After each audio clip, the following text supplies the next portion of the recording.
हम मनोविज्ञान के विकास में दूसरे संप्रदाय के बारे में चर्चा करेंगे, प्रकारवाद। प्रकारवाद के जनक विलियम जेम्स थे। इन्होंने प्रिंसिपल ऑफ साइकोलॉजी एक पुस्तक भी लिखी। ये अमेरिका के हार्वर्ड विश्वविद्यालय में, जहाँ पर मनोविज्ञान की सर्वप्रथम कक्षाएं दी गई, वहाँ के ये प्रोफेसर थे, अर्थात वहाँ के छात्रों को ये मनोविज्ञान पढ़ाते थे। इनके विचार चार्ल्स डार्विन के विचारों पर ही आधारित थे। ये विल्हेम वुड और टिंचर के विचार के विपरीत सोचते थे और इन्होंने भौतिक लक्षण को बहुत ही महत्व दिया।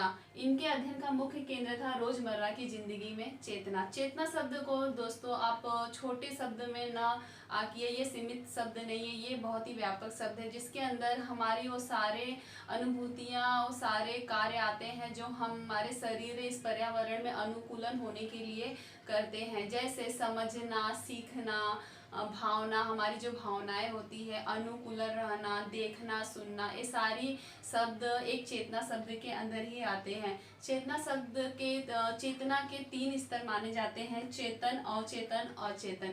चेतन शब्द का अर्थ होता है वे अनुभूतियां जो हम डेली कार्य में करते हैं, जैसे सुबह उठना, ब्रश करना, ब्रेकफास्ट करना, उसके बाद अपने काम में लग जाना।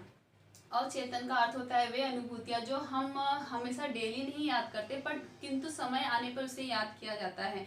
जैसे यदि किसी का जन्मदिन है तो आप 365 दिन तो याद नहीं रखेंगे उसका जन्मदिन, लेकिन जिस दिन उसका जन्मदिन रहेगा ऑटोमेटिक आपको याद आ जाता है। अचेतन, अचेतन का अर्थ वो होता है वे अनुभूतियां जो हमें समय आने पर भी याद न आए, अर्थात वो उसे हम भूल जाए और उसे किसी विशेष प्रकार के द्वारा याद कराई जाए, उसे ही अचेतन कहते हैं। इस प्रकार हमने प्रकारवाद के बारे में चर्चा की। अब हम नेक्स्ट लेक्चर में तीसरे संप्रदाय के बारे में चर्चा करेंगे। धन्यवाद।